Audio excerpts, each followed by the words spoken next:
1919 भारत की धरती पर एक ऐसा दिन जिसे याद करके आज भी इंसान की रूह कांप उठती है।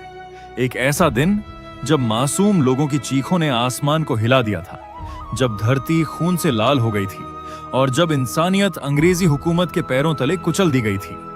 ये कहानी है उस काले दिन की, उस दर्दनाक नरसंहार की, जिसे दुनिया आज जलियांवाला बाग कांड के नाम से जानती है। साल 1919 भारत अंग्रेजों की गुलामी में जकड़ा हुआ था। अंग्रेज भारतीयों पर लगातार अत्याचार कर रहे थे, लोगों से उनका हक छीना जा रहा था, किसानों पर जुल्म हो रहे थे, मजदूर परेशान थे और जो भी अंग्रेजों के खिलाफ आवाज उठाता उसे जेल में डाल दिया जाता। इसी बीच अंग्रेज सरकार ने एक नया कानून लागू किया, रॉलेट एक्ट।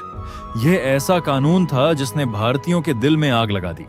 इस कानून के तहत किसी भी भारतीय को बिना मुकदमे के जेल में डाला जा सकता था, बिना सबूत, बिना सुनवाई, बिना किसी अधिकार के। पूरा देश गुस्से में था, जगह जगह विरोध प्रदर्शन हो रहे थे, लोग अंग्रेजों के खिलाफ आवाज उठाने लगे थे। पंजाब में भी माहौल गर्म था, अमृतसर के लोग लगातार आंदोलन कर रहे थे। अंग्रेज सरकार डर चुकी थी क्योंकि अब भारत जाग रहा था। उसी समय पंजाब के दो बड़े नेताओं डॉक्टर सैफुद्दीन किचलू और डॉक्टर सत्यपाल को अंग्रेजों ने गिरफ्तार कर लिया। जब लोगों को यह खबर मिली तो गुस्सा और बढ़ गया। लोग अपने नेताओं की रिहाई की मांग करने लगे। फिर आया 13 अप्रैल 1919 का दिन, बैसाखी का त्योहार, पंजाब का सबसे बड़ा त्योहार। उस दिन हजारों लोग अमृतसर के जलियांवाला बाग में जमा हुए थे। कुछ लोग बैसाखी मनाने आए थे, कुछ लोग सभा में शामिल होने आए थे और कुछ लोग अपने नेताओं की गिरफ्तारी का विरोध करने आए थे। वहां बच्चे खेल रहे थे, महिलाएं बैठी थीं, बुजुर्ग बातें कर रहे थे, कोई भाषण सुन रहा था, कोई परिवार के साथ बैठा था। किसी के हाथ में हथियार नहीं था, किसी को अंदाजा भी नहीं था कि कुछ ही मिनटों में वहां मौत का तांडव होने वाला है। जलियांवाला बाग चारों तरफ से दीवारों से घिरा हुआ था। अंदर जाने और बाहर निकलने का रास्ता बहुत संकरा था। लोगों को लगा था कि वे सुरक्षित हैं, लेकिन उन्हें नहीं पता था कि अंग्रेजों ने उनके लिए मौत का जाल बिछा दिया है। तभी शाम के करीब 5 बजे एक अंग्रेज अधिकारी अपने सैनिकों के साथ वहां पहुंचा। उसका नाम था जनरल रेजिनाल्ड डायर। उसके साथ करीब 90 सैनिक थे। कुछ भारतीय सैनिक भी थे जिन्हें अंग्रेजों के आदेश मानने पड़ रहे थे। जनरल डायर सीधे बाग के मुख्य दरवाजे तक पहुंचा। उसने अंदर मौजूद हजारों लोगों को देखा, लेकिन उसने एक बार भी यह नहीं सोचा कि वहां महिलाएं और बच्चे भी हैं। उसने लोगों को चेतावनी तक नहीं दी। उसने ये भी नहीं कहा कि सब लोग यहां से चले जाएं। उसने आते ही सैनिकों को पोजीशन लेने का आदेश दिया और फिर एक ऐसा आदेश दिया जिसने इतिहास को हमेशा के लिए खून से रंग दिया, फायर। और अचानक गोलियों की आवाज पूरे बाग में गूंज उठी, धड़ धड़ धड़।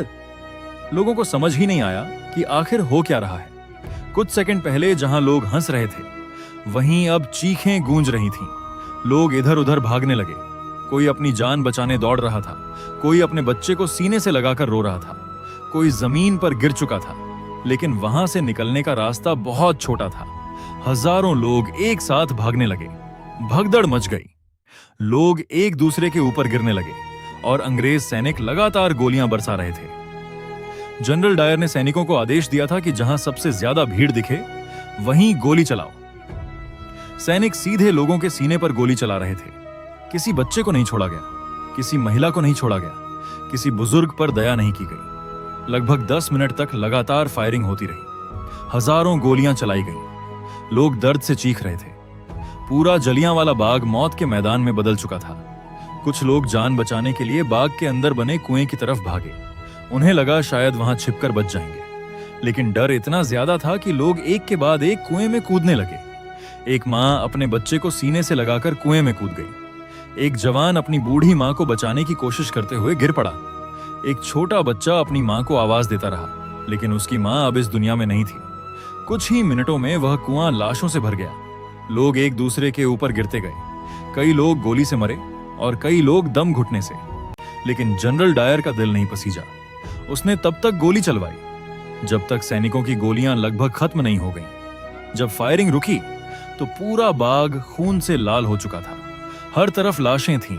घायल लोग दर्द से कराह रहे थे। कोई पानी मांग रहा था, कोई अपने परिवार वालों को पुकार रहा था, कोई अपनी आखिरी सांसें ले रहा था। लेकिन अंग्रेजों ने किसी को मदद तक नहीं करने दी। शहर में कर्फ्यू लगा दिया गया। रात भर घायल लोग वहीं पड़े रहे। कई लोग दर्द और खून बहने की वजह से तड़प तड़प कर मर गए। सोचिए कितना दर्दनाक होगा वो दृश्य। चारों तरफ लाशें, खून, चीखें और बेबस लोग। इतिहासकार बताते हैं कि उस दिन सैकड़ों लोग मारे गए थे। कई भारतीयों का मानना था कि मरने वालों की संख्या 1000 से भी ज्यादा थी, लेकिन अंग्रेज सरकार ने सच्चाई छिपाने की कोशिश की। जनरल डायर को अपने किए पर कोई पछतावा नहीं था। उसने बाद में कहा था, मैं उन्हें सबक सिखाना चाहता था। उसने यह भी कहा था कि अगर रास्ता बड़ा होता तो वह मशीन गन भी इस्तेमाल करता। यह सुनकर पूरी दुनिया हिल गई। लोगों को समझ आ गया कि अंग्रेज सरकार भारतीयों को इंसान नहीं समझती। जब जलियांवाला बाग की खबर पूरे भारत में फैली तो हर भारतीय का खून खौल उठा। गांव-गांव में लोग रो रहे थे, हर आंख में आंसू थे और हर दिल में गुस्सा। महात्मा गांधी इस घटना से अंदर तक टूट गए थे। उन्होंने फैसला किया कि अब अंग्रेजों के खिलाफ आंदोलन और तेज होगा। पूरे देश में आजादी की लड़ाई ने नई आग पकड़ ली। जलियांवाला बाग कांड ने भारत को बदल दिया था। अब लोग डरना छोड़ चुके थे। अब हर भारतीय के दिल में आजादी की ज्वाला जल रही थी।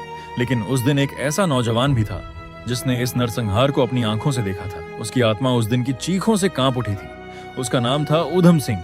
ऊधम सिंह ने उसी दिन कसम खाई कि वह इस नरसंहार का बदला जरूर लेगा। साल गुजरते गए, लेकिन ऊधम सिंह अपने वादे को नहीं भूले।